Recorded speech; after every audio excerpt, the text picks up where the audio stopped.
არტისტერიუმი 2025-ის სახელოვნებო ჯგუფის რაფანის ვიდეო ინსტალაციის ჩვენები დასრულდა, რომელიც ბზიურის პარკში თანამედროვე ხელოვნების სივრცეში კუბში იყო წარმოდგენილი.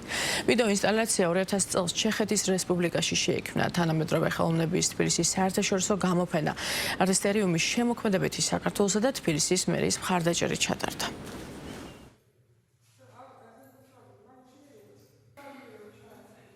ხსნით 2025 წლის არტისტერიუმის ბოლო გამოფენას.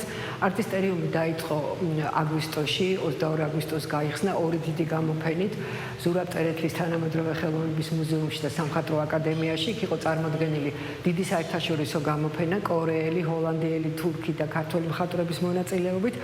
დღეს არის წარმოდგენილი ვიდეო ინსტალაცია ჩეხური არტ ჯგუფის კუბი და არტისტერიუმი თანამშრომლობთ 2022 წლიდან, თანამშრომლობა გამოიხატება შიდა კურატორობაში, ორგანიზებული შიდა სივრცის მოწესრიგებაში, ერთობლივ მუშაობაში გამოხატავ ნაწილს, რაც ძირითადად კუბის მოთხოვნილებას და სახეს წარმოადგენს.